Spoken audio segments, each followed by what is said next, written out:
Assalamualaikum warahmatullahi wabarakatuh. Inilah untayan Mutiara Al-Hikam dari Ibnu Athaillah As-Sakandari.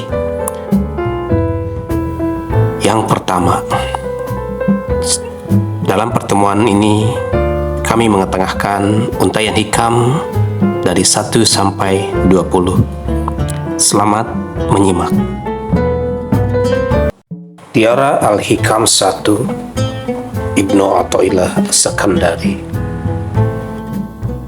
Di antara tanda bergantung pada pekerjaan yang soleh adalah kurangnya keinginan untuk melakukan kemaksiatan.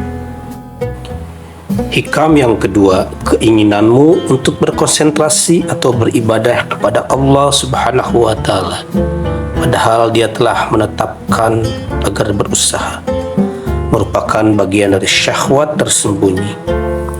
Keinginanmu berusaha padahal Dia menetapkan untuk konsentrasi beribadah merupakan bentuk penurunan semangat yang tinggi. Hikam 3.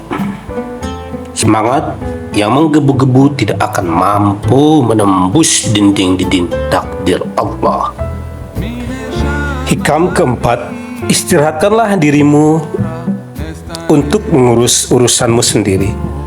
Sesuatu yang telah diurus oleh selain untuk dirimu, maka engkau tidak perlu lagi melakukannya. Al-Hikam yang kelima,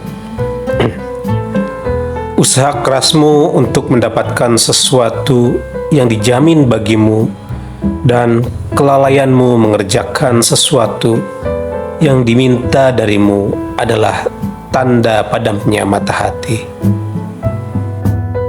Hikam 6. Jangan sampai pengabulan doa yang terlambat menyebabkan Anda putus asa, padahal Anda telah sungguh-sungguh memintanya.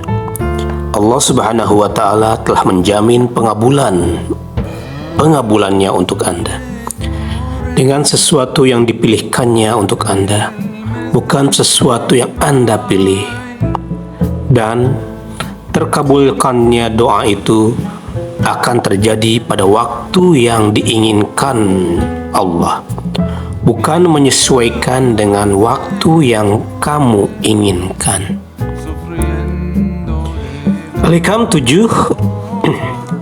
Jangan sampai tidak terwujudnya suatu janji membuat kamu meragukan janji Allah Subhanahu wa Ta'ala, walaupun waktunya telah jelas, agar hal itu tidak merusak pandangan mata, hati, dan memadamkan cahaya jiwa Anda. Al-Hikam ke-8. Jikalau Allah Subhanahu wa Ta'ala membukakan jalan bagi Anda untuk mengenalnya, maka janganlah peduli terhadap amalan Anda. Meskipun amalan itu sedikit, tidaklah Dia membukakan jalan itu bagi Anda kecuali Dia ingin berkenalan denganmu. Al-Hikam 9.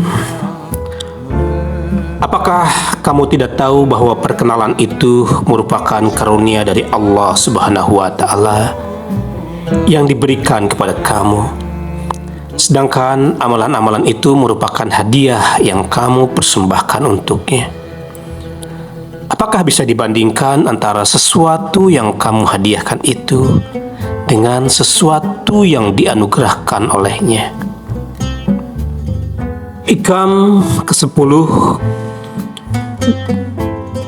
Jenis amalan yang berbeda-beda adalah akibat dari keadaan yang berbeda-beda pula. Al-Hikam 11. Amalan adalah kerangka yang tegak dan ruhnya adalah rahasia ikhlas yang ada di dalamnya. Al-Hikam 12. Tanamlah wujudmu di tanah kerendahan, sesuatu yang tumbuh dengan tanpa ditanam maka hasilnya tidak akan sempurna.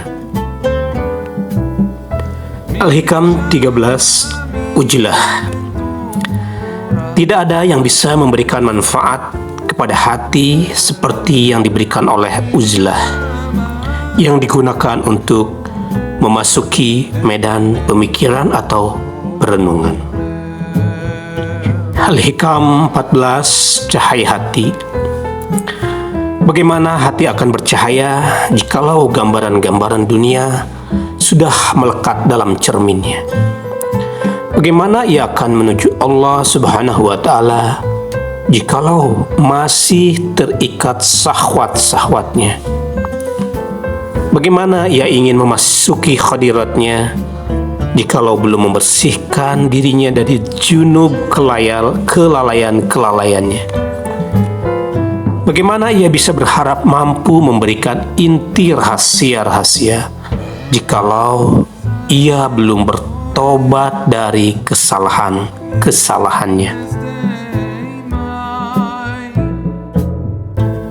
Al-Hikam 15, Cahaya Allah Subhanahu wa Ta'ala. Seluruh alam semesta adalah kegelapan, dan yang menyinari di dalamnya adalah keberadaan Allah Subhanahu wa Ta'ala. Barang siapa yang melihat alam kemudian tidak melihatnya di dalam atau di sisi dunia atau sebelum dan sesudahnya, maka berarti ia telah silau oleh sinar dan terhijab dari matahari makrifat karena awan-awan alam.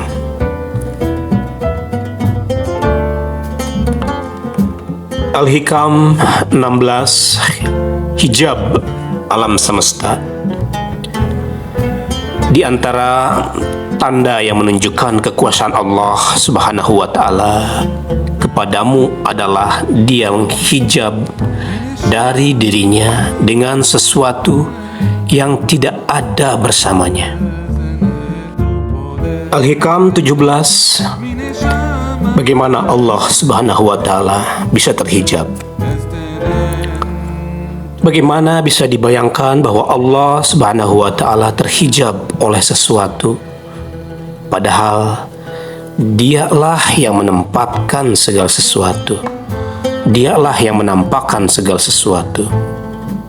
Bagaimana bisa dibayangkan bahwa Dia terhijab oleh sesuatu, padahal Dia tampak di segala sesuatu?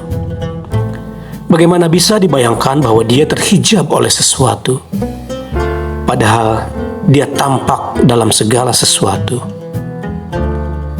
Bagaimana bisa dibayangkan bahwa Dia terhijab oleh sesuatu, padahal Dia tampak untuk segala sesuatu? Bagaimana bisa dibayangkan bahwa Dia terhijab oleh sesuatu, padahal Dia telah tampak sebelum segala sesuatu? Bagaimana bisa dibayangkan bahwa Dia terhijab oleh segala sesuatu, padahal Dia telah tampak dari segala sesuatu?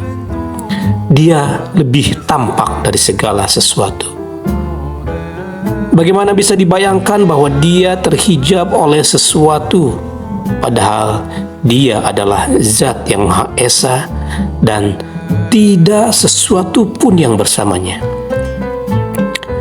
Bagaimana bisa dibayangkan bahwa Dia terhijab oleh sesuatu, padahal Dia lebih dekat kepadamu dari segala sesuatu? Bagaimana bisa dibayangkan bahwa Dia terhijab oleh sesuatu, padahal jikalau bukan karenanya, maka tidak akan ada segala sesuatu? Sungguh menakjubkan bagaimana wujud itu bisa ada di dalam ketiadaan. Bagaimana sesuatu yang baru itu bisa menetap bersama sesuatu yang memiliki sifat maha terdahulu. Hikam 18, Kebodohan yang nyata. Termasuk suatu bentuk kebodohan jikalau seseorang menginginkan sesuatu terjadi pada waktu yang tidak diinginkan oleh Allah Subhanahu wa Ta'ala. Hikam 19. Menunda amal. Menunda amal untuk menunggu waktu luang adalah bentuk kebodohan jiwa. Hikam 20. Meminta yang tidak seharusnya. Janganlah kamu meminta kepada Allah Subhanahu wa Ta'ala untuk dikeluarkan dari suatu keadaan dan ditempatkan dalam keadaan lainnya, jikalau Allah Subhanahu wa Ta'ala menginginkannya, maka Dia akan menempatkanmu tanpa harus mengeluarkanmu. Itulah untayan mutiara dari Al-Hikam dari 1 sampai 20 untuk pertemuan yang pertama ini. Sampai ketemu di pertemuan yang berikutnya dalam untayan-untayan hikam. Terima kasih. Assalamualaikum warahmatullahi wabarakatuh.